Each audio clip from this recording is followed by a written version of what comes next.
deep dive.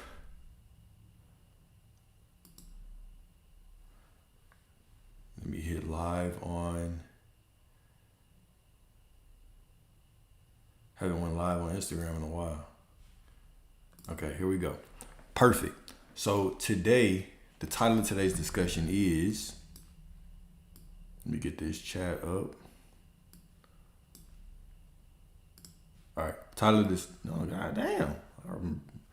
My bad, y'all. Title of the discussion is the law of being walking as the fulfilled. Walking as the fulfilled. Let's go and get right into it. And of course, we're going to do Q&A at the end like we always do. First time being back on Instagram. Probably won't check the Instagram chat that much. If you have questions, drop them in then we'll do Q&A at the end. YouTube, TikTok, you already know how we do this. All right. So we're going to talk about 3 quotes to start off with. Number 1 is Psalm 46:10. Be still and know that I am God. Right? The second quote we're going to talk about is an Albert Einstein quote. Energy is the language of the universe. Match the frequency of what you desire and you cannot help but bring it into your life. The mysterious F word, frequency. What the hell does that mean? Right? Like I always say, you don't have a frequency or a vibration thermometer that you stick up your ass that tells you, hey, I'm in alignment. So most of the time we're just making shit up in our mind. All right. And then the next is a quote by Dorothy Brand. Act as if it were impossible to fail. We talked about these earlier. We're going to talk about them again. So the law of being, walking as the fulfilled. One of the things that I really want to push, y'all already know this, but I'm going to say it again. This is about more than you just getting that job, than you just getting that little bit of money, than you just getting that little funky ass, musty ass SP that you want, right? This is about divine remembrance of who you are. This is pushing you to walk in the fullness of who you are. Okay? You are much more than the world tells you. The world will tell you you're small, you're a sinner, you're this and that. But the truth is that you are the identity of God. Remember, God is a spirit. God is pure spirit. God is not a being in the sky, even though the world wants to treat God like Santa Claus. But God is not a being in the sky. God is pure source, pure energy, pure spirit. And you are the identity of this spirit. All right? So, being the identity of the spirit means what? Well, if God is all that there is, that means within you is all that there is. All right? This is why even scripture will tell you, seek ye first the kingdom and all things will be added unto you. Right? Seek ye first the knowing that you are already everything that you seek, and then these things will be added to you. Right? And then Jesus said, I think it's Luke 17:20, the kingdom of God is within you. I believe it's Luke 17:20, the kingdom of God is within you. Right? So when we combine these things, if I know that I'm the identity of source, if I know that God is within me, if I know that God is everything, then I'm not seeking anything out there. I can't find fulfillment out there. I simply need to know that I am source. Okay? I simply need to know that I'm source. So let's talk about this, all right? Be still and know that I am God. Psalm 46:10. And like I constantly say, you can take this very literally. Extremely literally, all right? Fulfillment is not found in the striving, but in the stillness that remembers. To be still is not to cease activity, but to rest in identity. It is to know that the one who seeks and the one who fulfills are the same. Who is it that you believe you're praying to? Okay. Who is it that you believe you're praying to? You believe that you're praying to a being in the sky? Or do you understand that you are praying to the same source, the same spirit that gave you the desire? Right? It's this exercise that we constantly do to get you to perceive yourself as larger. And the first thing would be, think about the person that you love the most. Could be your child, could be your parent, could be a significant other, could be a friend. Now, imagine your memory is just wiped. Okay? Your memory is absolutely wiped right now. Who is that person to you? Well, the truth is they're not special anymore. They're no different than anybody else. Okay? So what makes them special is your perception of them, the story you tell about them. Oh, it's my mom and I've loved her forever because she's already showed up. She's always showed up for me. That's just a story that you're telling. This person that you love, that you want back, that broke your heart, it's just a story. They're only as special as the story that you tell about them. Now let's take that to every circumstance you walk into. What in your life is not your imagination? Whether you see something on the TV screen and you say, well, people are just bad. And then I say, okay, let's take away what you see on the TV. Well, let's look at your actual life, what you've experienced. How many people are actually truly the quote unquote bad people that you think there are? Well, there's so much evil in the world. How much of that have you actually experienced? Right? So we could argue and be like, oh no, but that is real. Is it? How can you prove that? It's the same thing when we say, if a tree falls in the middle of the forest and doesn't make a sound, does it make a sound? If a tree falls in the middle of the forest and no one is there to watch it, does it make a sound? Of course not. It doesn't even exist. There is no tree unless consciousness is there. All right? The same way that things don't even exist in your reality unless your consciousness is there. So it's not about desensitizing or becoming cold. It's not about just ignoring things, right? It's about coming into a greater, more divine remembrance of who you are. I took a microdose and it's a little bit more than micro right now. It's a little bit more than micro. But it's about coming into the divine remembrance of who you really are. All right? Let's get in the flow state. All right?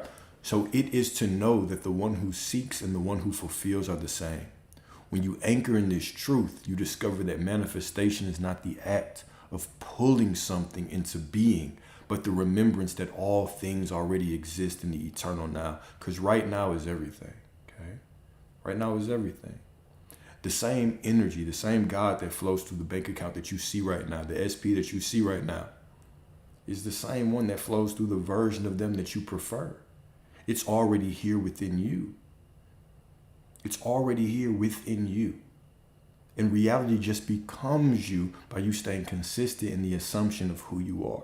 When you take your consciousness off of everything outside of you, and you actually put it on the one person that matters, which is your divine ass, which is you. Well, now all things can reflect back to you because reality is just a mirror to you.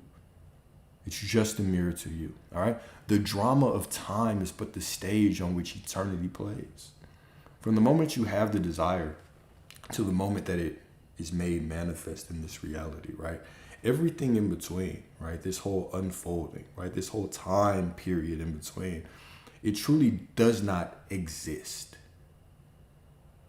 The moment that you declare that you have it, the moment that you have it, right? The end and the beginning are the same. This is a more paradoxical or difficult concept for us to get our human minds around, all right? But because you are the fulfillment, the identity of Source, right? God is the Alpha, the Omega, the beginning, the end, I am that I am, all of that, right?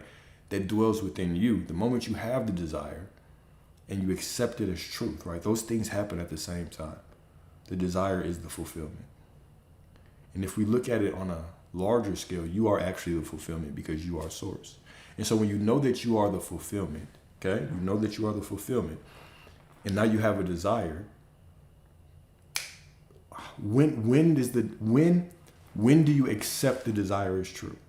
Well, a lot of the people that I've been working with, and a lot of y'all are coming to this realization, we've been talking about it because these discussions have evolved, that you don't even have to claim anything as yours.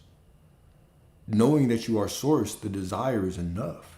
That is the fulfillment in itself, which is just the magical place to get to, where I walk around knowing that I'm Source, knowing that I just seek ye first the kingdom and all these things will be added to me. Just knowing that I'm Source, and now the money flows, now the love flows, the relationships flow, all these things flow. All right?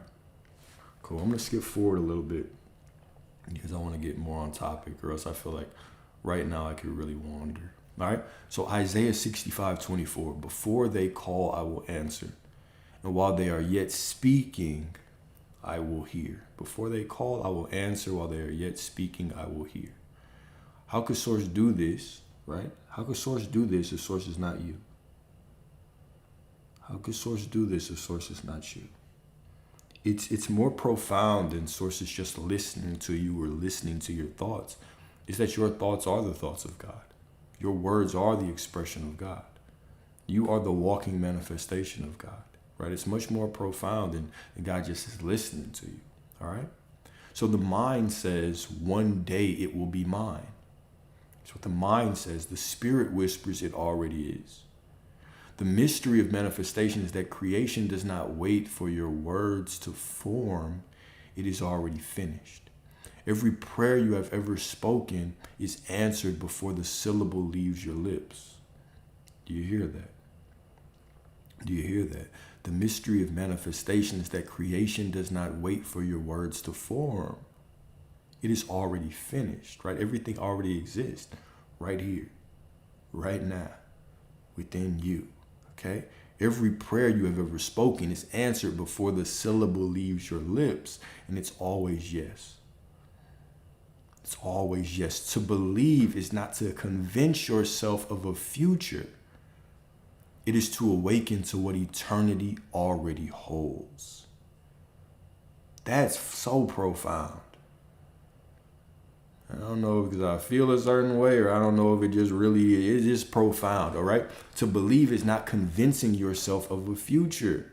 There is no future to convince myself of. It is to awaken to what eternity already holds right now. It is the divine realization that everything already exists right now. The same substance that flows through the bank account right now that might look a certain way is the same substance that flows through or will flow or is going to flow through the bank account that has all the money that you want in it. It's the same thing. All right. So the mystics have always known this. The Gnostic Gospel of Thomas records Christ as saying. It's always an interesting thing, right? Because I put stuff in here intentionally, right? Records Christ as saying. We have to also remember when we're reading scripture, why it also makes no sense for us to have these grand debates on what Jesus said. Because the recording of these texts happened centuries. Matter of fact, if we just paused right now and I told you all right, everybody, I want y'all to repeat what I just said 10 minutes ago. You'll be like, 10 minutes ago? I don't remember, right? But a lot of this was written centuries after Christ, right? It was passed down through oral history, right? Which, of course, is not very, very reliable. It's not very reliable. That's why it makes no sense for us to argue on the literal words that were said, because obviously these are probably not the literal words if you believe that Jesus or Yeshua was a true historical figure, which is, up to you to decide, right? I'm not here to convince you one way or the other.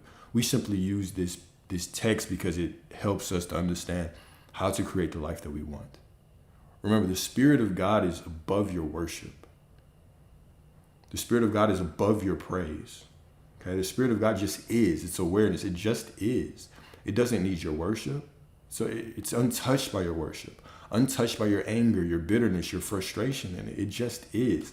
Simply, you are the manifestation of this Spirit, and it's simply just saying, who are you being? So it can provide the reflection back to you. That's it. That's called unconditional love.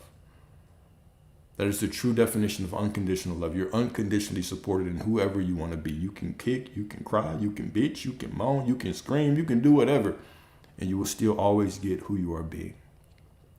This is why even when we start getting into debates, right? Truth versus truth. Well, how could I argue with you on your truth? I could try to tell you about my truth, but when we understand the nature of reality, it's that all truths prove themselves to be true because we're all the creator, the chooser of our own reality. So whatever I have conviction in will prove itself to be true to me, right? That's why you could have a twin brother. I could have a twin brother. We look the same, dress the same, go to the same places, do the same things, except I believe that these women treat me so well. He believes these women ain't shit. We're both proven right. We're damn near the same person on paper, but we could live in two completely different realities. Why is that? Why is that? Right? He could believe these women ain't shit and pray and beg for it to change. Please prove me wrong. But hold that belief that they ain't shit. And reality is above. Reality doesn't care about the begging. Source is unmoved by your tears, unmoved by your feelings of bitterness or anger or frustration, simply provides to you who you are being, who you are. That's the nature of reality. It's just a divine mirror. Reality is just a report card of you. Right? So arguing for each other's limitations, you're just gonna harden each other's limitations a little bit more. That's all it is. That's all it's ever doing. Right? That's all it's ever doing. All right. So the Gnostic Gospel of Thomas records Christ as saying, "Split a piece of wood and I am there. Lift the stone and you will find me." Okay, meaning what? What does that mean? The source is everywhere. Source is everywhere, right? Like I'll constantly say, we'll hear people, they'll get on the spiritual path and they'll say, "Oh, the water is conscious. Speak to the water." Well, it's all consciousness. Everything is. Now, whether you want to argue if this thing, if it thinks or not, well, then again, that's thinking. We're going down a different path, but it's all made of the same substance. It's all made of God. This cup is made of God. I'm made of God. This chair is made of God. The carrot is made of God. The pizza that you ate earlier today is made of. It's all made of source. It's all made of the same substance. There is only one substance in its source. We simply, as humans, try to explain the infinite by giving it classifications because that's the way that our mind works. So we create a periodic table. That's why we even try to divide the mind up. We'll say the conscious, the superconscious, the subconscious, the unconscious, right? We create all these terms, but there's only one mind. There's only unity, right? The ego perceives me and you as these human individualized experiences, right? But there's only one. This is why you can affirm things and all of a sudden it's like you walk through life and people just affirm back. It's not that there's thought transmission per se, like what I'm thinking or affirming somebody's going to say is going to pop up in their mind. It's that there's only one thought. The one thought is I am. The one power is I am. There's only I am. Everything else is a reduction, a concession to all that there is. So even me saying I am prosperity is a reduction of all that there is. It's just the that within the I am that I am. I am is the beginning, the alpha.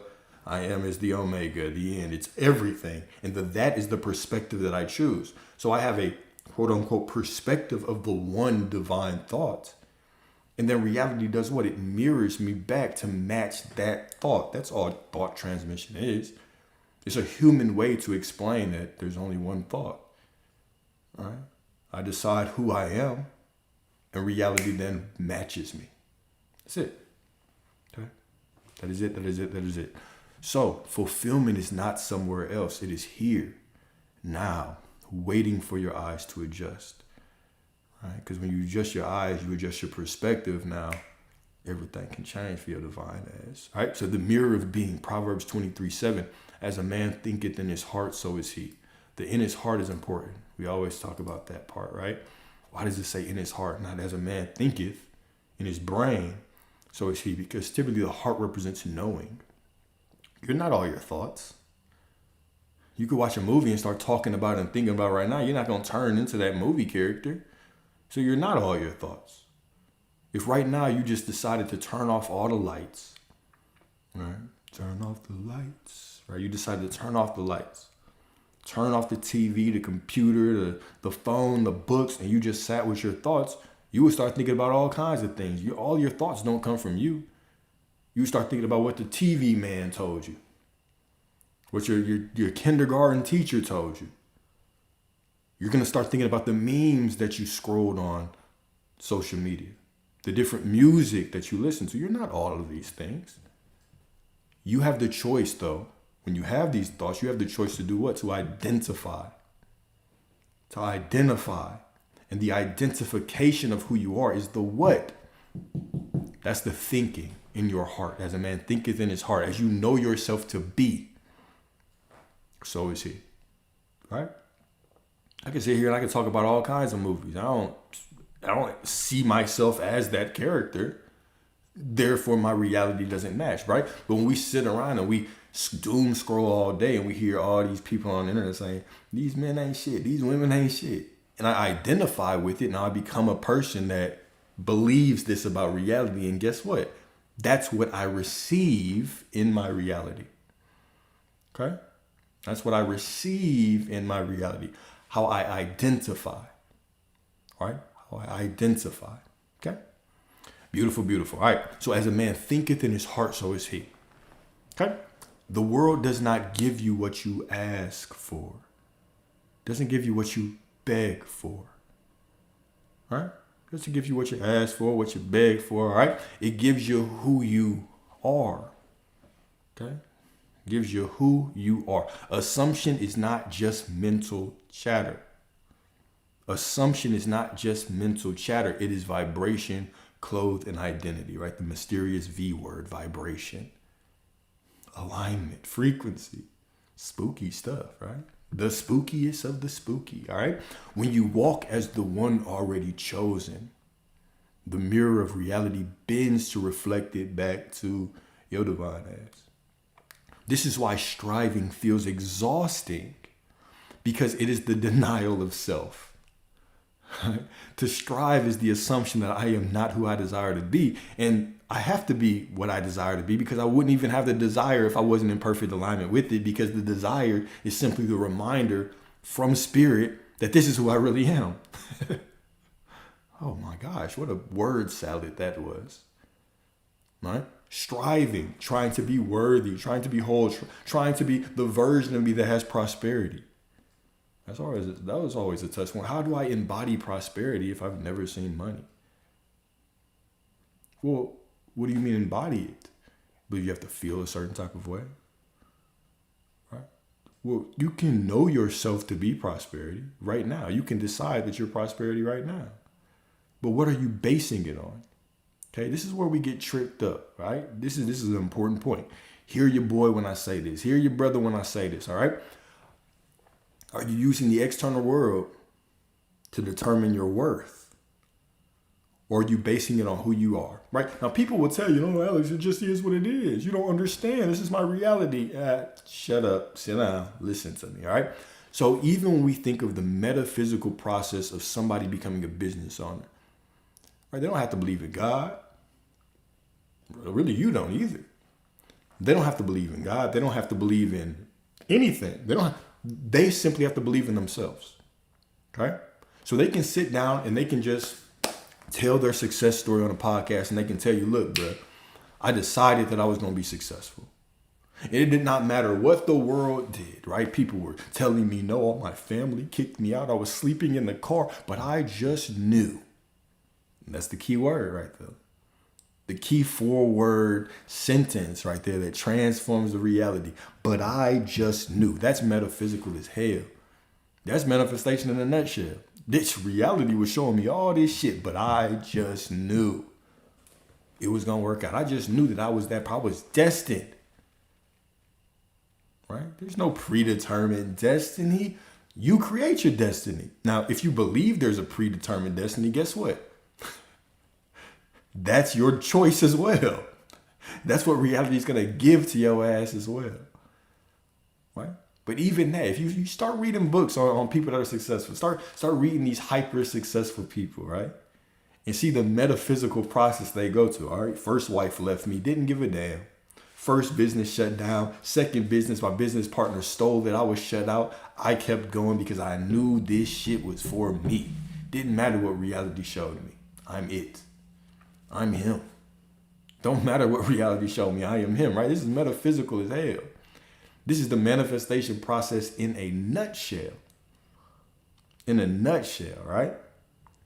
And yeah, I believe in destiny, but I believe in the destiny that you create for yourself. Whether that's believing when somebody else tells you your destiny, whether that's believing when somebody reads your tarot cards, whether that's believing when you have a dream, whether that's you deciding that I am this person, I am whoever I say I am, right? Identity is destiny. And we can identify ourselves in so many different ways. Other people can hand us a destiny, right? And people do this, they hand us destinies in all kinds of inadvertent ways, right? They'll tell you like, oh, because you're born here, this is the statistics. Because you're a black man, this is the statistics, right? That could be destiny. Secondhand destiny, right? It's all destiny, right? But it still all filters down through my belief, through what I accept is true for myself. All right? So I have the final say so on what anybody tells me. It's just like a zodiac sign. Somebody can come to me like, Alex, you're a Scorpio. You're so jealous and controlling. But yeah, I used to think so too. Before I decided that I am God. So how could I be stuck in the box of one zodiac sign? Right? Sure, those things might point me to things that I want to transcend, right? But we'll even see that. I'm sure I really even think about this, okay? If right now I decided that I was going to turn into Mr. Zodiac Man, okay? I was going to rebrand my whole life around it, right? The moment that I meet you, I say, no, I need your birthday. Give me your birthday, give me the year you were born, give me all of that. Give me the time, the city, everything, okay? And I pull up your chart, I pull up mine, I see if we're compatible. My belief, if it's strong enough, if my conviction, my knowing is strong enough, guess what's gonna happen? It'll never lead me astray. This is why people will even tell you when they get into that, they'll look at you and they'll tell you, it doesn't matter if you believe it or not. I believe it.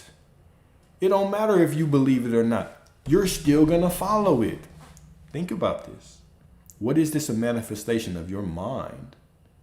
This is just a manifestation of your mind. So whoever walked into your reality because your conviction, your belief is so strong, of course they're gonna show up that way. They have to because you're God of your reality. The same way that I could say this is bullshit. And you could read my chart and say, they ain't got nothing to do with me. And the moment that we walk away, you're going to pull a version of me that aligns with that. And I'm going to keep going down my path not aligning with that. And then whenever I see somebody else, I'm going to be so against it that ain't no way they can show up to me matching that zodiac sign because it's bullshit. It doesn't make sense. It's not real. So if my belief is that, guess what I'm going to get? The proof. I'm going to get the absolute proof of my truth. That's all reality is. Just a bunch of confirmations of your truth. Walk around and tell a story for long enough. Guess what? Reality says, yes, sir. You win. I submit. That's all it is. Okay? That's all it is. And then do I believe in Jesus? I believe in the messages of Scripture. Yes. I believe that we all have a Savior that we can call upon. Yes. Do I believe in the physical manifestation of a man that walked earth named Jesus? I can't even say yes or no because at this point in my mind, it does not matter. At this point in my mind, it doesn't matter. It's more so about the message that I conceive from the verse, right? Because you can talk to 100 different people. You get 100 different reasons why they follow Scripture or why they look at a verse a certain way or whatever, right? So to me, this book was created for a reason. Now, of course, right, we could say it was made to control. We could say that, right? That could be a story. Sure. But if we took a deeper look, we could say, well, there still has to be truth hidden in it, right? Some way, right? If I wanted to give somebody the way to free themselves, would I just hand them the book? Here you go, slaves, read this and you're going to be free now. Right? No, but if I wanted to pass things down, I would also make it in a way. This is the anatomy of a story anyway. Okay? This is what your ancestors did, right? If you were young and you heard the story of the tortoise and the hare, when you first heard it, you were like, oh yeah, tortoise and the hare. Okay. The tortoise is slow. The hare should win. He fell asleep. The tortoise won. Okay, cool. It's not that deeper meaning. But then when you get older, right, you learn about the nature of the race. You learn about patience, about not sleeping on anybody. It ain't over till it's over. You can find these deeper truths that match you at the level of consciousness that you're on, right? So we find that with a lot of spiritual texts, that they meet you at the consciousness that you're on. If I want to read it like a history book, perfect. That's where it will meet me, right? But if I want to read it on a deeper level, it will meet me there as well. So I tend to think, I even think religious debates are pointless. I think they're absolutely pointless. I think if I start arguing my truth, my reality is going to confirm it, right? If you start arguing your truth, your reality is going to confirm it. Me saying I've seen people heal from cancer, you're going to look at me and say, hell no, you haven't, right? Because it's your truth. It's just the human way to explain it is to say cognitive bias. Right? But I was like, look, I believe in a different way. I've seen people that wake up with more money in their bank accounts, people that have had miraculous things happen from believing this, right? And so other people will be like, well, no, you can't do that. You're not God, right?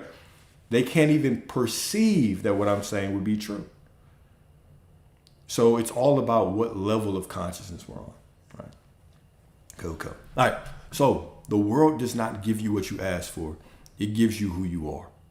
Assumption is not just mental chatter. It is vibration clothed in identity. When you walk as one already chosen, the mirror of reality bends to reflect it back to you. This is why striving feels exhausting, because it is the denial of self. But when you inhabit the identity of your desire, creation bends without resistance, because you and it are already one. You and it are already one, right? So Neville Goddard declared what? Assume the feeling of the wish fulfilled and live in the end. You know I love to throw that word feeling in there, okay? Assume the feeling. But remember, what did he also say about feeling? When I speak of feeling, I do not speak of emotion. All right, don't log off before I say that. Assume the feeling of the wish fulfilled. What's the feeling of the wish fulfilled? It's not walking around trying to conjure up some feeling of prosperity. I mean, you can do that if you want to end up, in a straitjacket. They got a place for you, right? You can try to do that. Try to keep yourself happy. Keep yourself walking around like you prosperity when the bills are piling up 24/7, and just see how that goes. But what Neville was saying when he said, assume the feeling of the wish fulfilled, what does that mean? When I speak of feeling, I do not speak of emotion, but the acceptance of the fact that it is already done. So the feeling of the wish fulfilled is the knowing that it's done. It is the knowing that I am already the person that I desire to be. It's not the emotion of having something. It's the remembrance that you already are everything. Do you hear me? Do you hear me? Do you hear me? Okay? This is not technique, right? You are not working to become, right? Trying to conjure up some magical feeling. That's working to become. You are remembering that you already are. Beautiful? Beautiful, beautiful, beautiful. All right, so next, identity is the signal. You are not manifesting from what you do. You are manifesting from what you are. Your actions are the echo, not the source. Your actions are the echo, not the source. Your actions are the echo, not the source. What do you mean, Alex? Don't I have to do something to get something? No. Your actions are the echo, right? It's the echo of your assumptions. It's identity first. Everything else is second. Everything else is second, all right? The source is identity. All right, so we're going to go back to Gnostic text, all right? Gnostic text reminds us, the world came into being through me, yet I did not come into being through the world, right? Spoken by Jesus, your I am awareness. The world came into being through me, yet I did not come into being through the world, all right? This is why I'll tell y'all, like, we do a lot of things to try to open up or push you to see yourself larger, okay?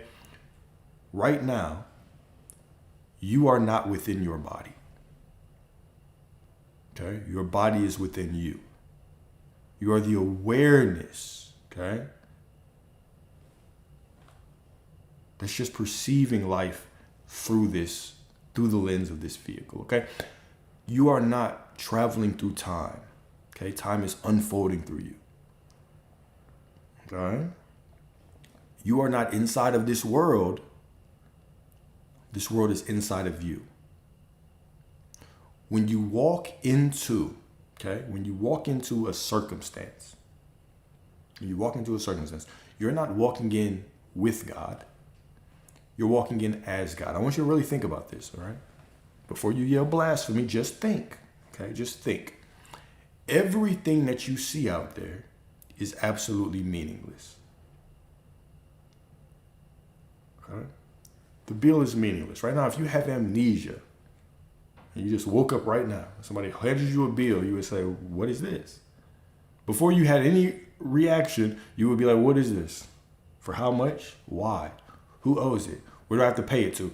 You would have to ask a lot of questions to get to the conclusion of what it means. All we're doing when we're walking through reality is we're walking in situations and we're making up stories. We're just telling stories, right? When you walk in a room, okay, and you sit there and say, I just felt like everybody was looking at me. You're just making that up. That's just imagination, okay? You are simply God walking through reality, defining things, right? So another way to think about this, reality just is, okay? So if God is all that there is, and there's infinite possibilities, of course you're going to see a whole bunch of things going on out there, all right? What do you have control over? The story, the assumption of what everything means. That is where your power is. Your power is not in trying to control everything, right? Once again, try to control everything, you'll end up in that straitjacket.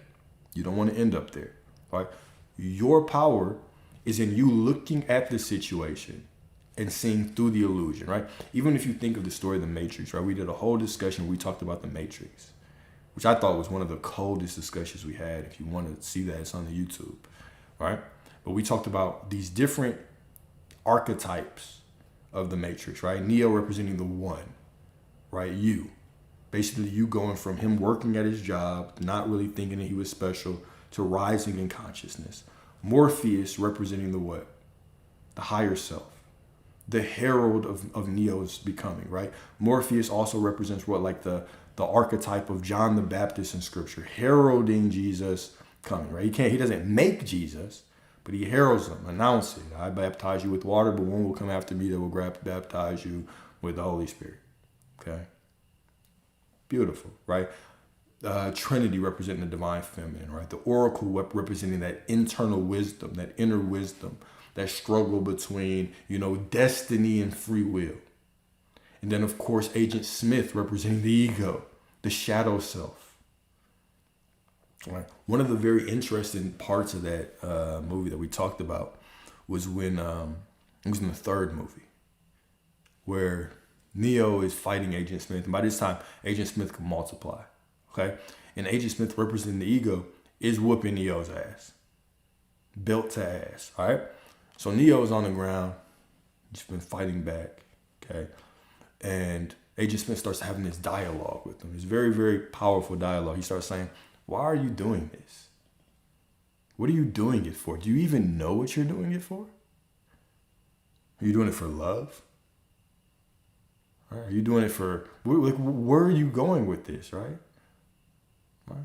Even love, right? It's just as real as this structure that you're in. Like, you must know by now.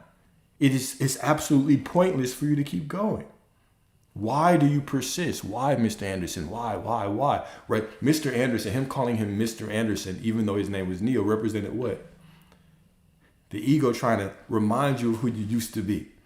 Trying to keep you safe by showing you who you used to be, the shadow self, right? And all these questions are the same questions that we ask. The ego asks you to justify why you choose something. Why do you even want that, SP? Why do you even want them? Right? Is it out of love? Do you even know? Why? Why are you persisting? You must know that it's useless. Okay? But Neo's answer was simple. He said, because I choose. Because I choose to. It doesn't, even if I answer that one question, why am I doing this? Is it for love? Is it because I'm feeling lack? Is it because I have hidden trauma from my childhood? Or even when we get to the bottom of that, right? This is how the ego mind works. You'll never satisfy it. You'll never give it an answer and it'll be like, oh yeah, you're right. We start going further. If we can't figure it out in this lifetime, we start saying what? Oh, it must be past life trauma. Damn. You're pulling past lives into this shit right now. Now, I'm not saying that stuff isn't true. But what I'm saying is it's your belief in it that actually animates it. So the ego is just a never-ending loop of questions. Why? Trying to get you to justify what you want. Instead of just realizing you don't need justification. You deserve it because you have the desire for it and because you choose. That's it. That is enough. Because you choose. All right. Another powerful scene is, of course, like the goddess said, right?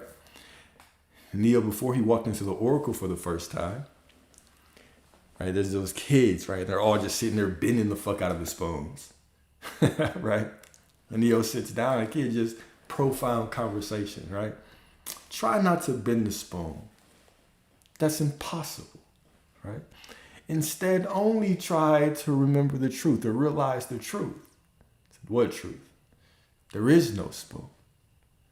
There is no spoon. Then you will see it's not the spoon that bends, but you. The first time I heard that, I didn't fucking get it. I was just in there for the action. I just wanted to see the bullets and the ass whooping, right? But the more I watched that scene, it started to dawn on me what it meant, right? So now it's such a profound statement, right? Crazy thing is, Neo was like, this Matrix was one of my favorite movies, even before I understood it metaphysically. Before I understood it metaphysically, it was still one of my favorite movies. I love the fuck out of it. Well, The Matrix, right? But what does that mean? There is no spoon. Well, it's the same way. It's like you're not changing the specific person you want to manifest. You're not changing your bank account. You're not changing your boss. You're not changing your child. You're not changing anybody or anything. They don't even exist. Instead, right, try to realize the truth. They're not out there, right? And when you understand that they're not out there, then you'll see that the only thing that needs to change is you. Is my perspective. The truth of it, when we talk about that person that you want out there, why you don't have them is simply because of how you see yourself, how you believe the world relates to you. Really start to study them. It's not about them. Switch their avatar with anybody. Make it like a Rolodex, right? Just swipe them. They could be anybody. You have a belief on how the world relates to you, how significant others relate to you, how certain people relate to you. That has nothing to do with that person. It has everything to do with you. So you're not going to change them, nor can you. That version of them is just mirroring your identity back to you. The truth is that you simply need to change yourself. Try not to bend a spoon. It's impossible. Instead, just try to realize the truth, right? There is no spoon. There is no SP out there. There is no money out. There's nothing out there. Then you will see it's not the spoon that bends. It is you. It is you that bends. The spoon doesn't bend. Reality doesn't bend. Even saying that reality bends to your will, right? That's something that we say from a human perspective to understand it. But you are the one who's shifting. You are the one who's choosing how the world relates to you, how people see you, how you see yourself. And then reality just mirrors that back to you. Beautiful. All right. So the world came into being through me, yet I did not come into being through the world, right? This is the voice of the eternal self, the I am before form. It declares that creation flows outward from the inner wellspring, not the other way around, right? Reality's not happening to you, right? It's not whooping your ass. You're whooping your own ass. Reality is just a mirror of you beating yourself up internally. Okay? The world is your projection, your canvas, the reflection of the infinite essence breathing through you. You are not a byproduct of matter, chance, or circumstance. Hear that? You are not a byproduct of matter, chance, or circumstance. You are the origin from which matter and circumstance take shape.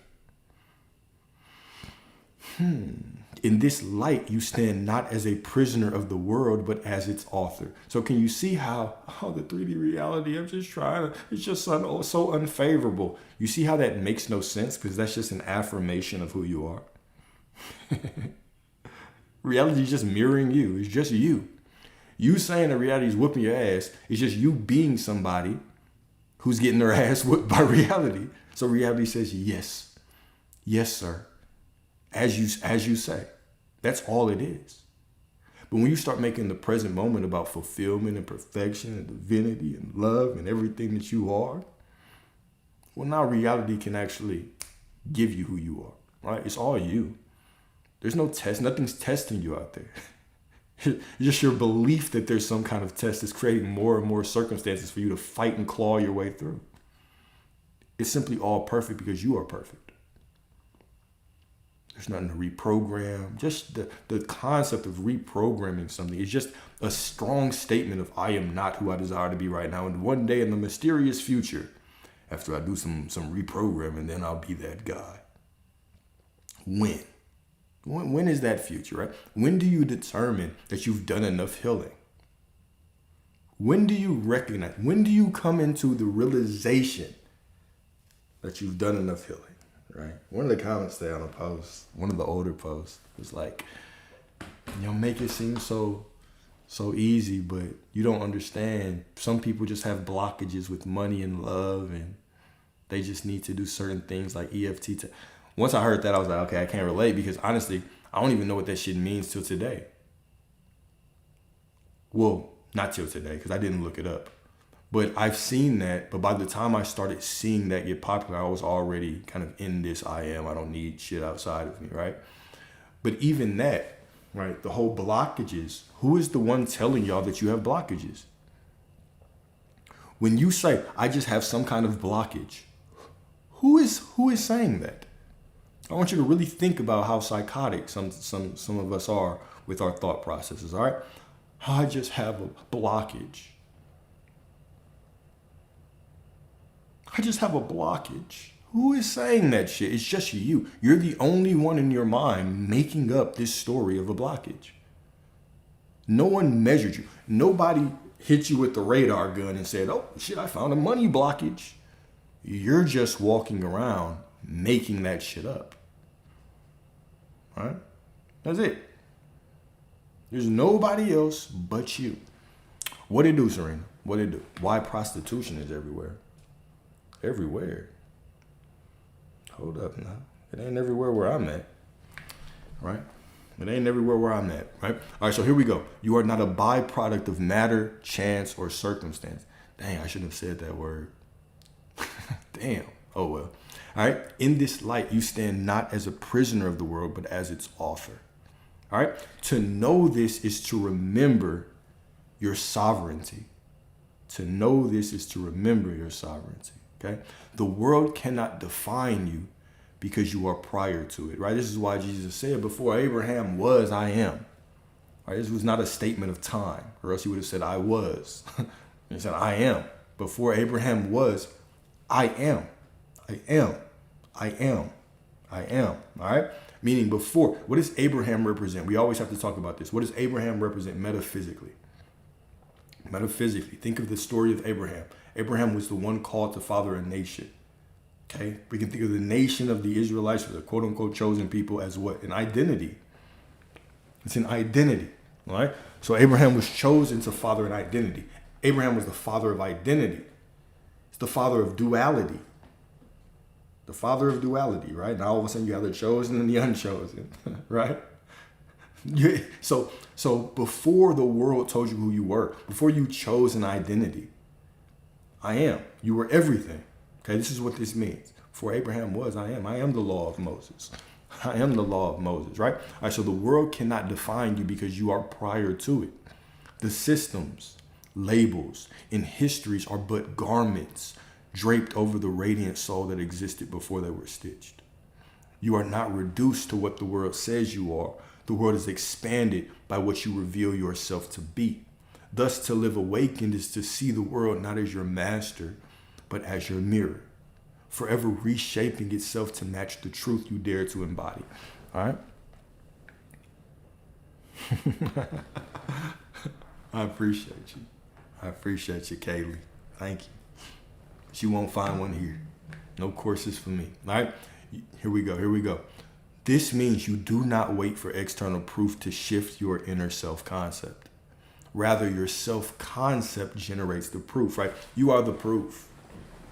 You are the proof that it's all working out. The more that you're looking at reality, so I've been affirming, hopefully something changes out there. Who are you actually being? You're being somebody who's saying nothing is changing. You're waiting. Okay? You're waiting for something out there to give you evidence. And if you're waiting for something out there to show you, then you've made the choice that you're not who you say you are. Because if you were who you said you are, you would just be it. Right? You are the proof.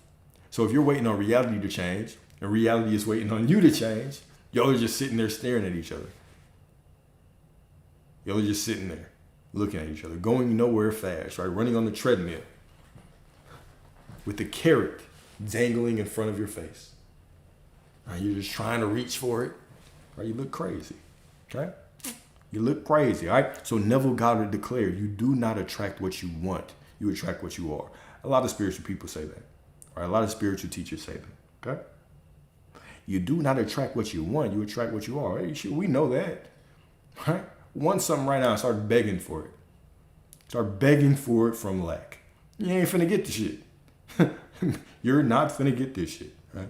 You go to the church and see that whole bunch of people high off of hope. Right? Waving their hands. All right? Thinking the rapture was yesterday. Right? Just high off of hope. You do not attract what you want. You attract what you are. And if you're sitting around in lack, guess what? What are you going to receive? If you're identifying as lack, you're simply going to receive lack in your life. But when you actually take a step back and realize, I am source. The kingdom is within me. I'm already everything that I desire to be. This is where the magic happens. This is where the magic happens. Oh, all right. So what self-concept does God, all there is, have, right? The self-concept of perfection, right? The self-concept of radical acceptance of who you are right now. That's what it is, right? So when we typically think of self-concept from a human perspective, we think of self-development and self-work, right? I've got to, feel better about myself. I've got to, come into this prosperity mindset or whatever the case may be. When we understand that I am source, I'm already everything. Well, what more is there to strive to? So the acceptance of I am source, that self-concept is just, this is what I always say. You don't need to improve your self-concept. Your self-concept's perfect because you are perfect. You simply need to remember the truth of who you are, that you are all that there is. That is your self-concept. I'm all that there is. So I always have the opportunity to choose. I am the vibration of God. Therefore, I'm in vibration with anything I choose. Anything that I choose to experience, I get to have it. So don't think of it, the self-concept, as what kind of self-concept does God have? God just is. Source just is. The self-concept just is. You are the vibration of source. Source is all that there is. It just is. So it looks like just being, just existing, just living from the knowing that you are already everything that you desire to be. Okay? All right. So you do not attract what you want. You attract what you are. If you desire wealth, you must assume the identity. Okay, what is the easiest way to assume the identity of wealth? I am source. I'm all that there is. I am prosperity. I am prosperity. If you desire love, you must breathe as the beloved. I am the beloved, right? Stop basing who you are on the external world. Oh, people just walk out my life. Oh, I've just been unloved by my parents. Oh, I've got a childhood trauma. Let's go to the actual truth. The truth is that you've always been perfectly reflected by source. The expectations of people walking away was source just unconditionally loving you. You've always been loved. You've always been unconditionally loved, unconditionally supported.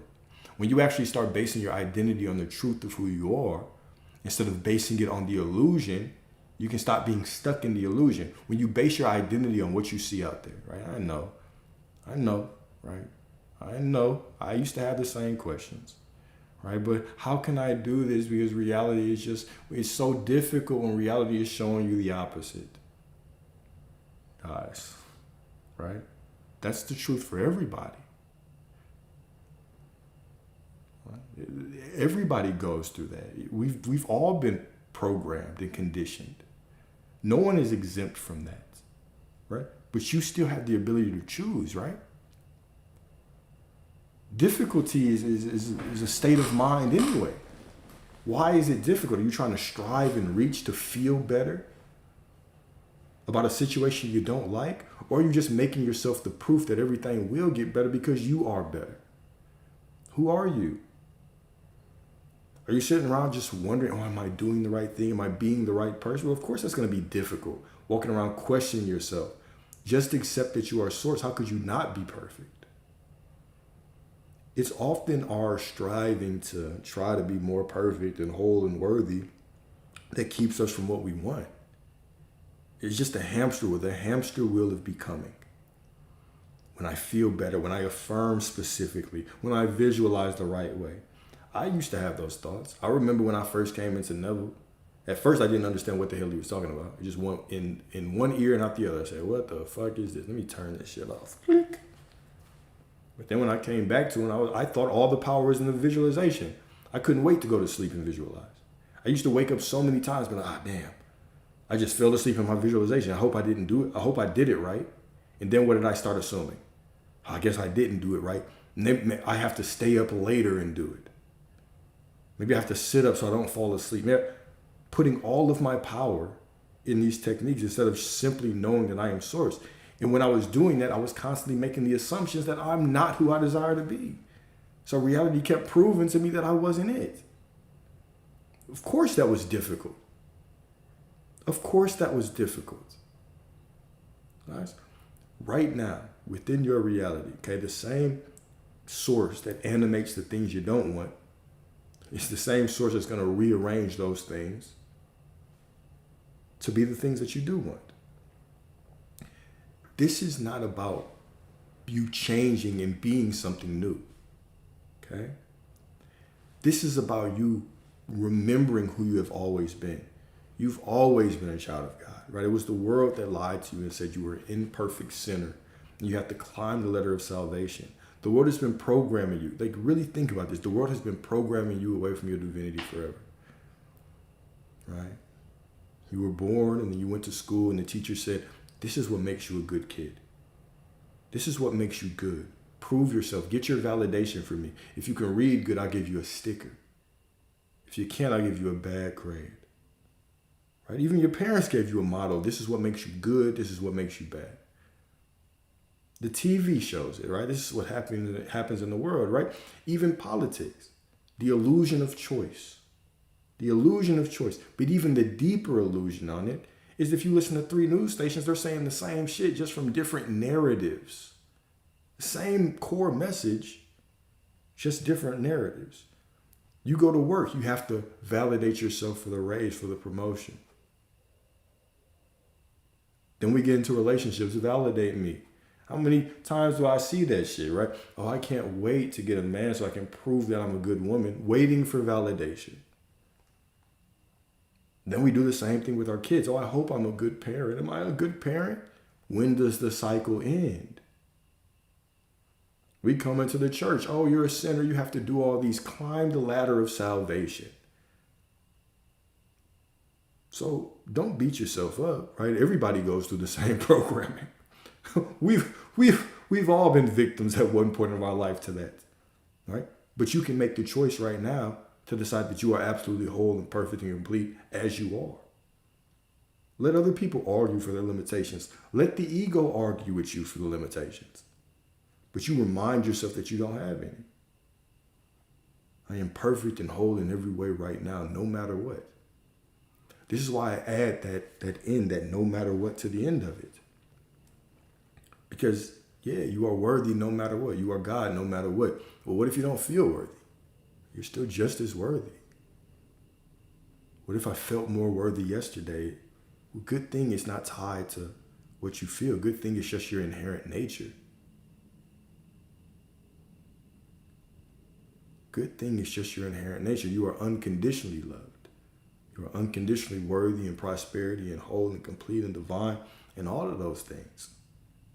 Right?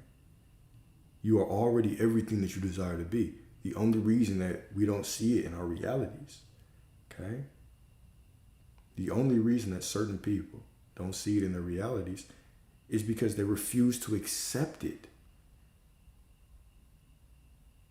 You just refuse to accept it. We'll constantly tell stories against it. Well, I just believe that I have these blockages. Nobody's telling you to have those blockages. Those are just thoughts, stories that you're making up. I just feel like my subconscious is holding me back. Okay, you know what? Pull your subconscious in the room right now. Let's talk to it. You can't. It's just a story that you're making up. Well, I have to regulate my nervous system to get it. Says who?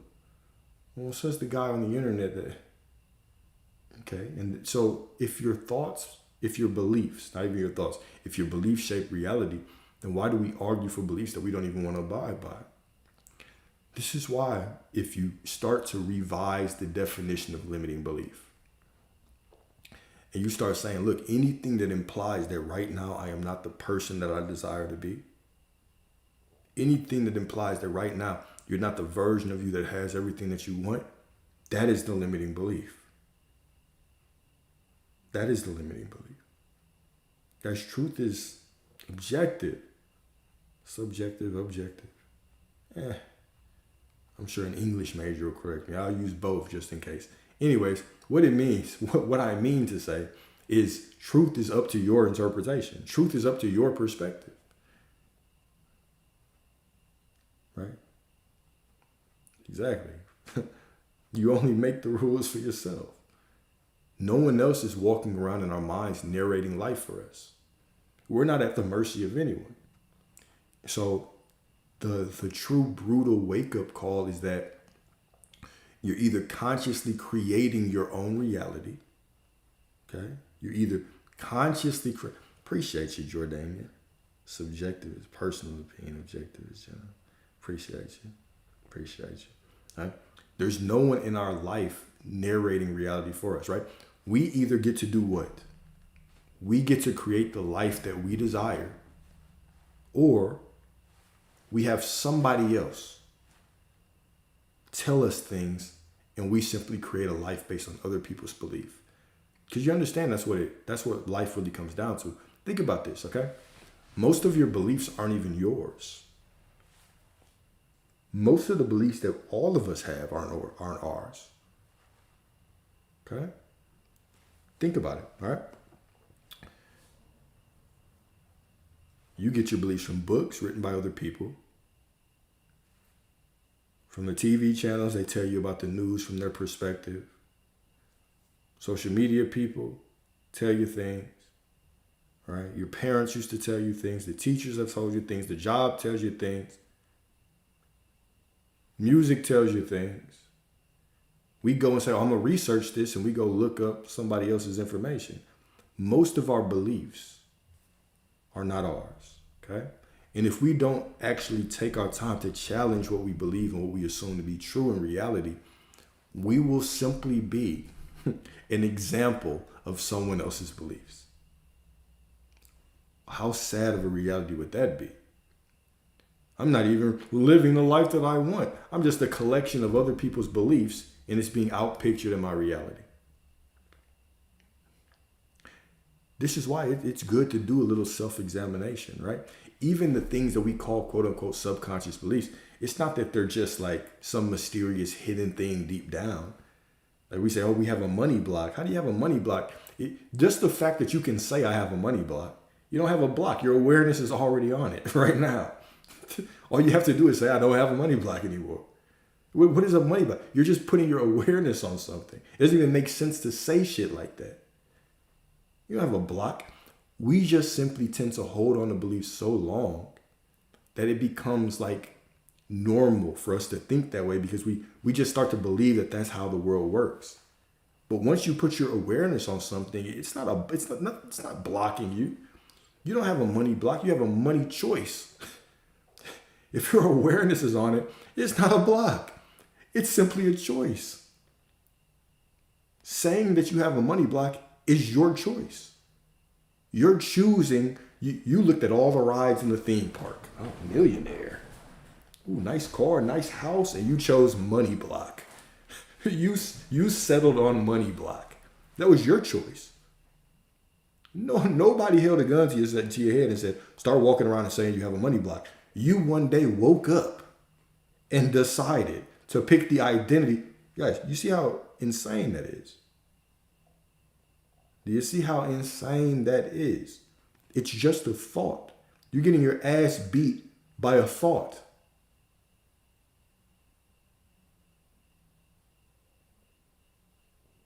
You're getting your ass beat by your own thought. Your own fucking thought. And then we argue for it. No, you don't understand. I just been doing EFT tapping and You know what? We'll tap away. Damn it, tap away. And whenever that money block is going, let me know, right?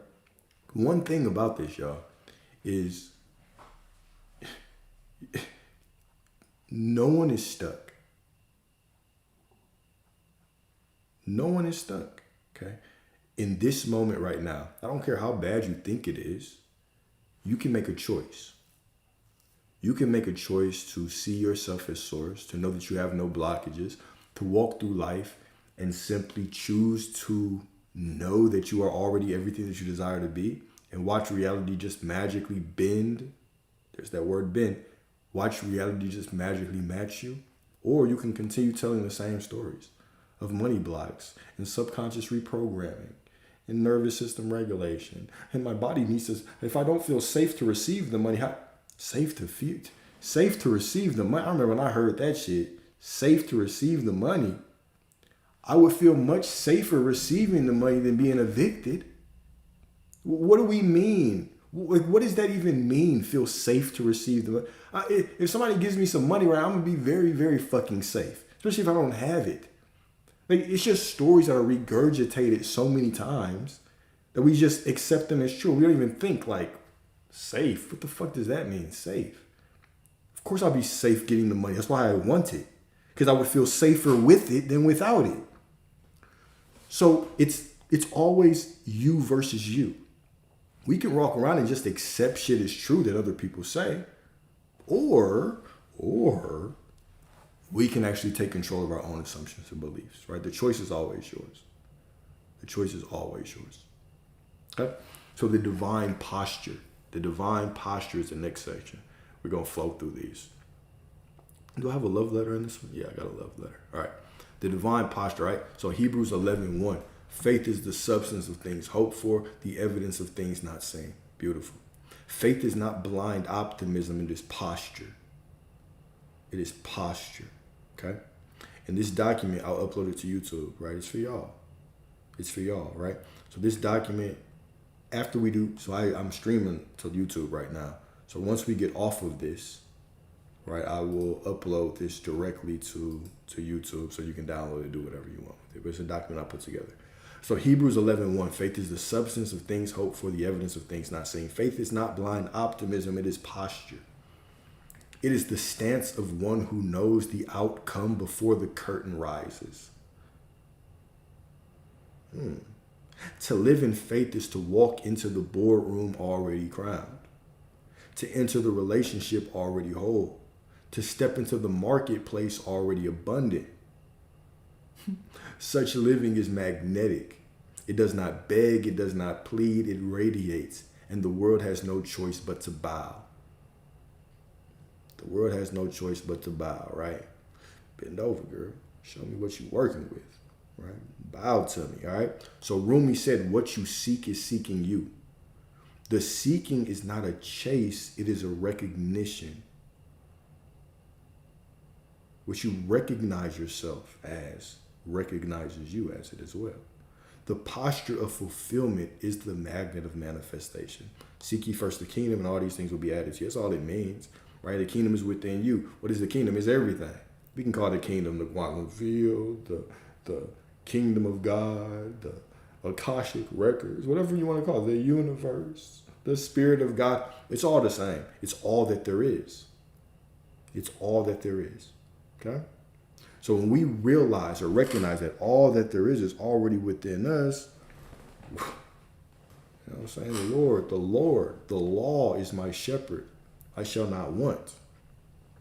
The other day I was hanging out with my daddy. He kept saying that. He said, the Lord is my shepherd. I shall not want. Just looked at him like, okay. Okay, OG. Preach it then, right? The Lord is my shepherd. The law is my shepherd. I shall not want. Because I already have everything. It's already mine. All right? I walk in the divine knowing that it's already mine. All right? So Hebrews 13:8. Hebrews 13:8. Jesus Christ is the same yesterday, today, and forever. Jesus Christ is the same yesterday, today, and forever. All right? If Christ is eternal, Christ, right? Jesus Christ. We're not talking about the man. We're talking about the consciousness.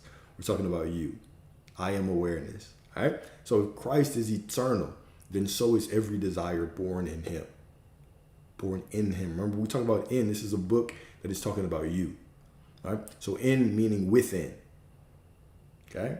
Every desire born in him. This is why it says, whatsoever you ask the Father in my name will be given to you. Okay. Whatsoever you ask the Father in my name. Obviously, this is not in the name of Jesus, right? Because if that was the case, everybody that said that would have what they want. But this was the actual promise. Whatsoever you ask the Father being source, being all that there is in my name, within my name.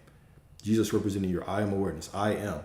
So whatever you declare yourself to be, that is asking the Father within the name of I am. Whatever you say that you are will be given to you. This is why reality will always give you who you're being. Always give you who you're being. This is law. This is law. Your life is simply a report card of who you have been being. Not how you've been feeling, who you've been being, right? Your longing is not a fleeting craving. It is eternity's memory leaking into time. Sometimes it just flows, right? You are not chasing after something fragile. You are recalling something inevitable. What looks like a journey forward is really the unfolding of what was always yours. Beautiful. When you realize this, patience ceases to be torture. Waiting becomes communion. For eternity is not later. It is the current running through your veins right now. I'm going to read that one more time. If Christ is eternal, then so is every desire born in him, within you. Christ is eternal, right? The same yesterday, today, and forever. Your longing is not a fleeting craving. It is eternity's memory leaking into time. The memory of eternity leaking into time through your divine ass. You are the divinest of asses, right? You are not chasing after something fragile. You are recalling something inevitable. Right? Romans 11:29, for the gifts and the calling of God are irrevocable. Irrevocable. What are the gifts and the callings of source? Your desires, right? Your desires.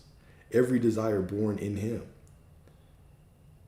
Inevitable, right? Irrevocable, right? You are not chasing after something fragile. You are recalling something inevitable. What looks like a journey forward, what looks like this journey through linear time is really the unfolding of what was always yours. It's already yours. It's just unfolding, and we're perceiving it as linear time. When you realize this, patience ceases to be torture. Waiting becomes communion. For eternity is not later. It is the current running through your veins right now. I am that I am, no matter what, right? So the overflow of embodiment. Manifestation is not achievement. It is not achievement. It is overflow, okay? When you embody the frequency, that mysterious F word, the frequency of love, abundance, or peace, these states cannot help but crystallize into your experience.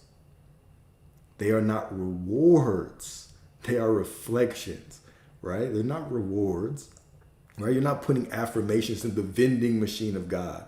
You say, you see, if I got some more quarters for God, some more affirmations, maybe he'll like these affirmations to give me what I want, right? You're not doing that. God is not a vending machine. God is not Santa Claus. Up there in the North Pole, wonder where they got that from. Up there in the North Pole, sitting up there with a naughty or nice list. And if you beg hard enough, and if you've been a good boy or a good girl, then you can get what you want from Santa. But you still better leave him some cookies, some gratitude. Huh? So these things are not rewards. They are reflections. Seek first the kingdom and everything else follows. Not because you have earned it. From a human standard, who deserves anything?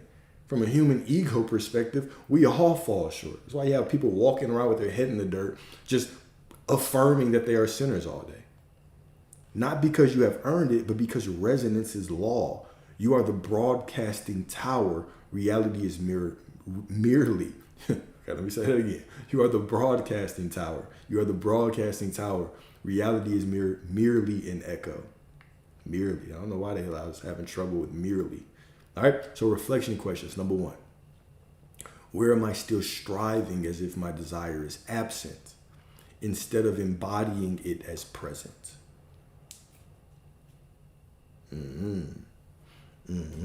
Okay. Where am I still striving as if my desire is absent instead of embodying it as present? What does that look like? Still striving as if my desire is absent. Well, it could look like subtle things, right? What's a subtle thing, Alex? Well, maybe I'm just not affirming right. Maybe I need to be more specific with my affirmations. Well, that's striving as if my desire is absent. I got to visualize that. I got to find the next sleep tape. Maybe there's just some information that's just I'm not getting. When I get that information, then I can be it. That's striving, right? Instead of knowing that I am perfect and whole and complete right now as I am, right? Stop waiting for alignment. Stop striving for alignment and just command it. Right? Because we'll say that about reality. We'll say your words, your assumptions create reality. Why don't you just make the assumption that you're always in alignment? That's your source. Why don't you actually just make the assumption and tell the truth about yourself? Because you are always in alignment. When you start understanding the nature of the universe, you're like, oh shit, everything is God. And God can't be not prosperity. So there's no such thing as lack. It's just an illusion. But you're so much source, right? You're so divine that guess what? You can create the reality of lack by identifying with the illusion of lack. You couldn't even create lack if you weren't in perfect alignment to be able to create what you want because it doesn't exist. There's only all that there is. All right. So number two, what would change in my life if I lived from the end as though it were already mine?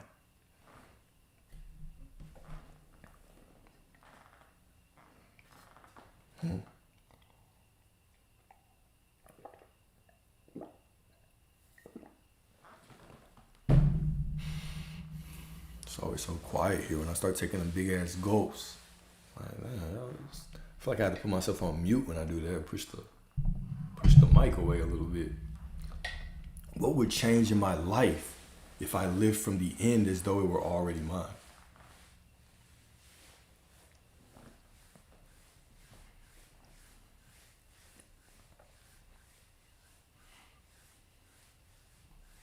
Okay, number three, how can I shift from asking to being? How can I shift from asking to being? Okay. How can you shift from asking to being? How can you simply just assume that you are already the person you desire to be and then just go about your life like a normal person instead of spending every single moment of your life judging yourself on if you're in alignment or not? Because obviously that hasn't gotten you very far. Oh, I don't feel good. Am I not in alignment? Depends on what you say. Depends on what you say. All right. Cool.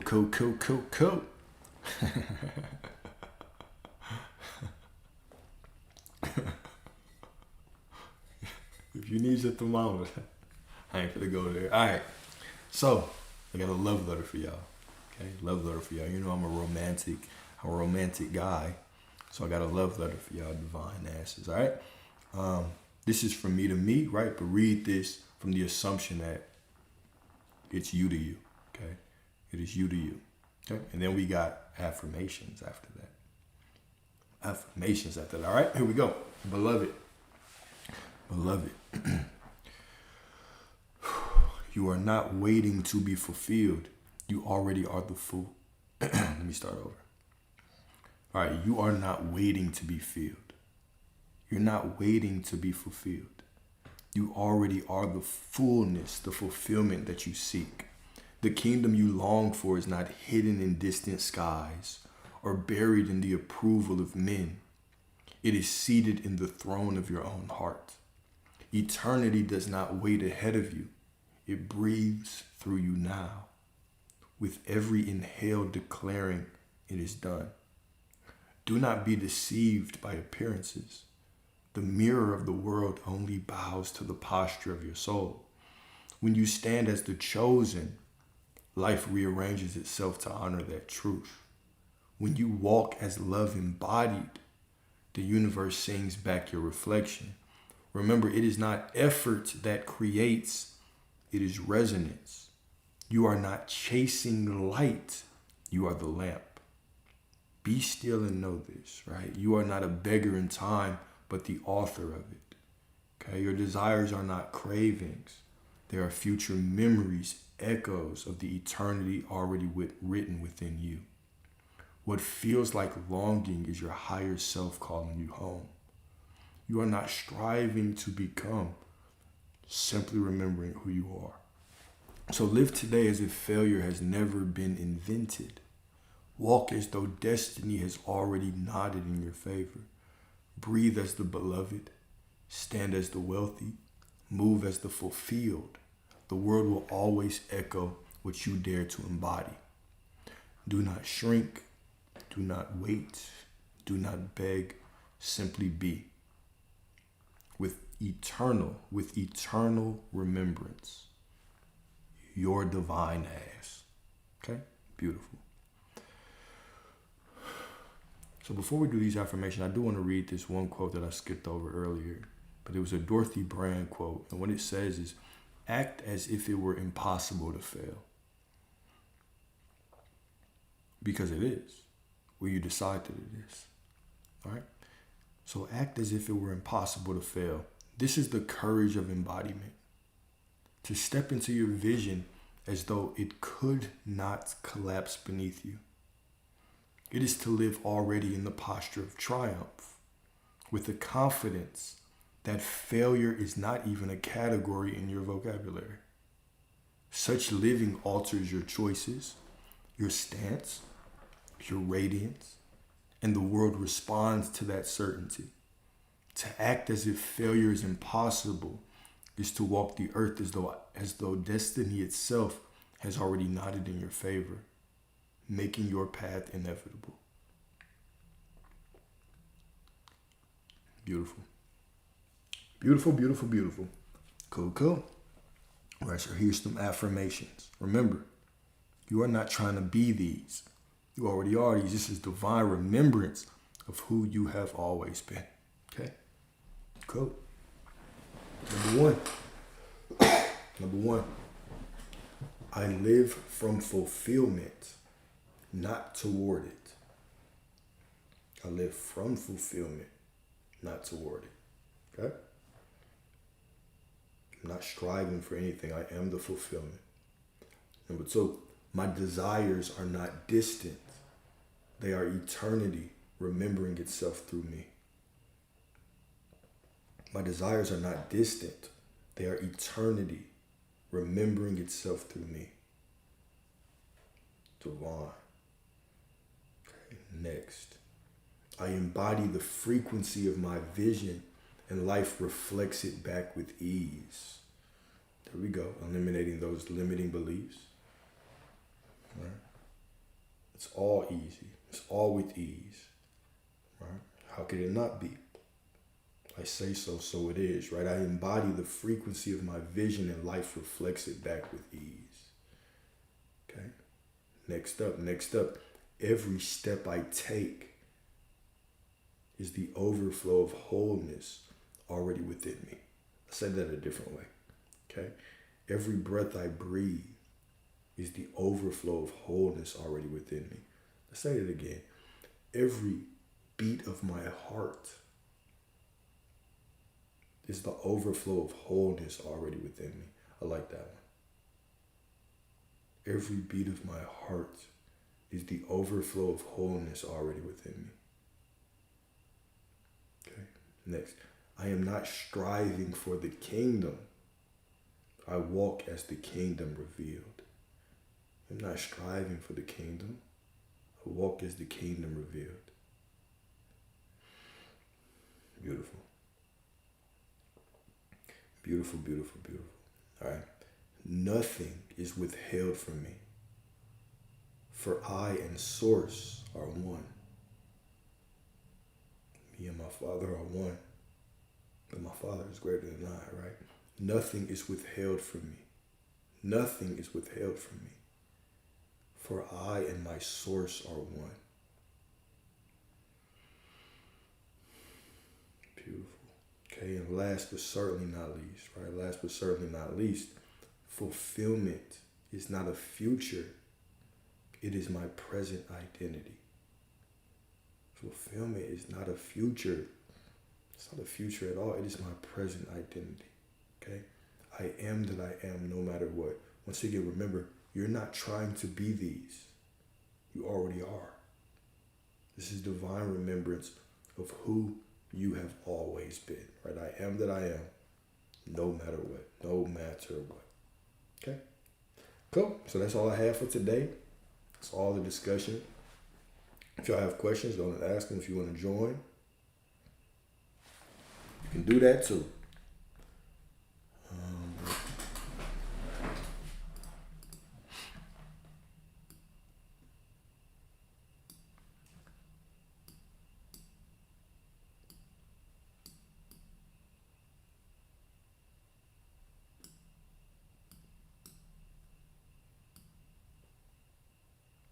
And the YouTube is it's Alexander Dwayne, but it's there's a link tree in my bio, and that link tree should have the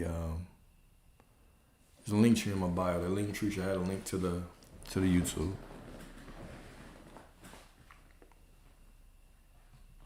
Yeah, for sure.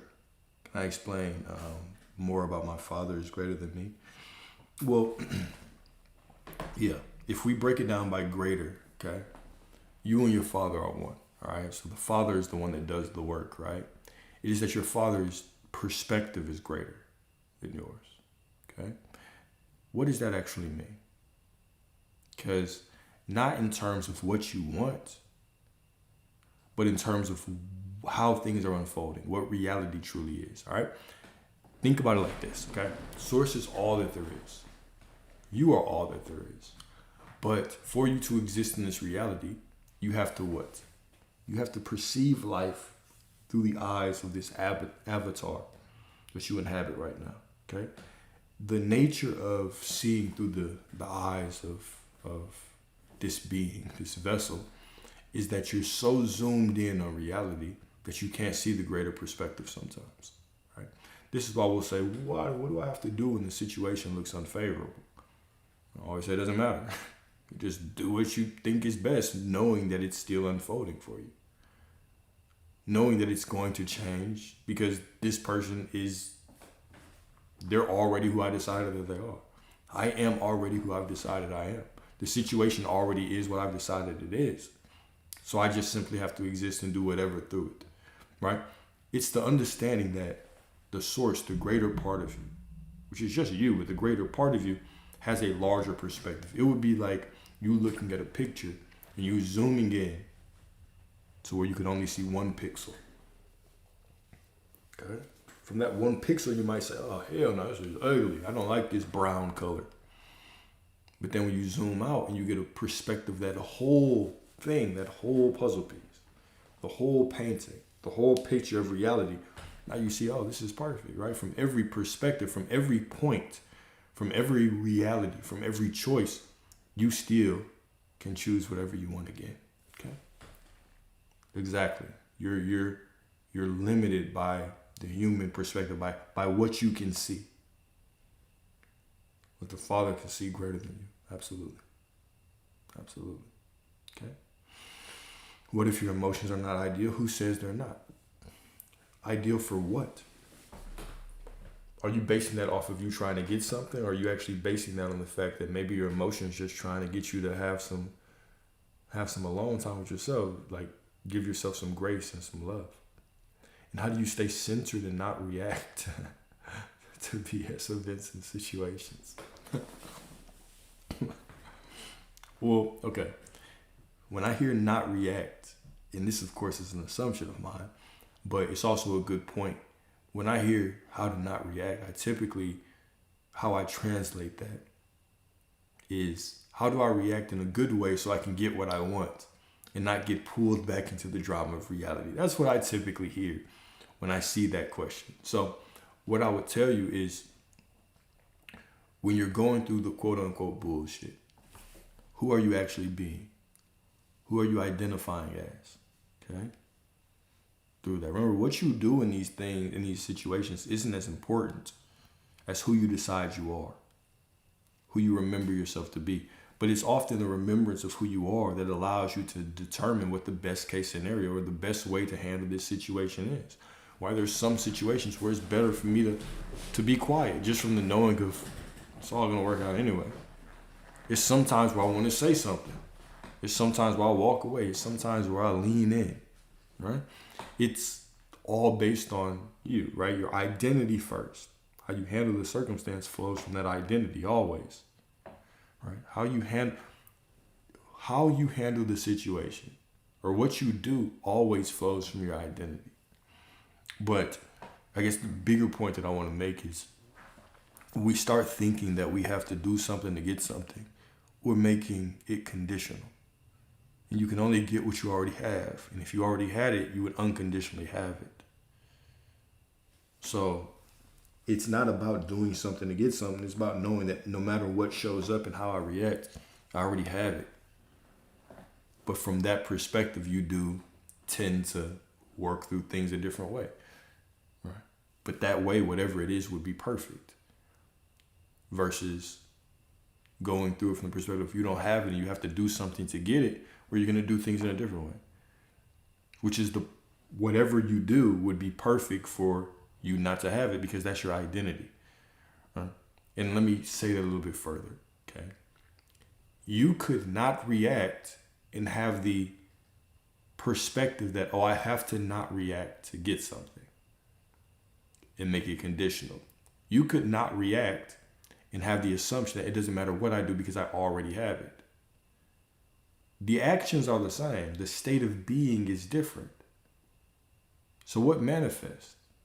Well, if I'm saying that, I have to not do something to get it, and then I don't do anything, or I'm saying I have to not react to get it, and then I don't react, and then I sit there and I say, because I didn't react, now I'm going to get it. That belief that's the assumption. So I'm going to get it, right? Okay. Or if I say it doesn't matter what I do and I don't react, it's the same thing. I'm going to get it because my assumption, it doesn't matter what I do, I already have it. The problem is when we say things like, I should not react to get it. And then we get out of that situation and we're like, did I react good enough? Did I not react good enough? Then we start judging ourselves and saying, no, I didn't. I've been wavering. We start making all of these psychotic assumptions in our mind of why we're not the person we desire to be. And what do we get? We just get a reflection of that chaos in our reality.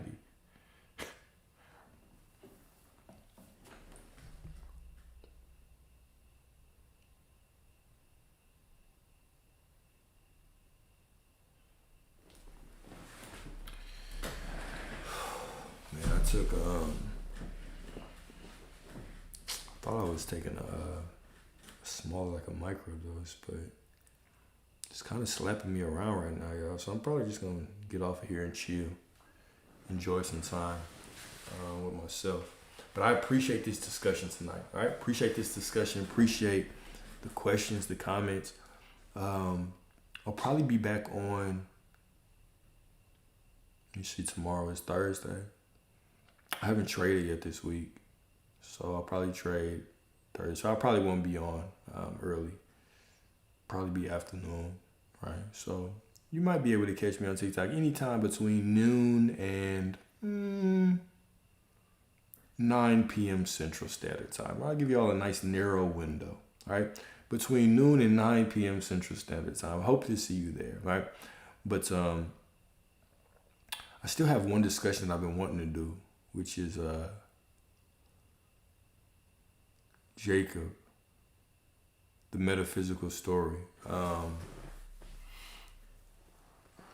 might do that tomorrow, but I really want time to do that.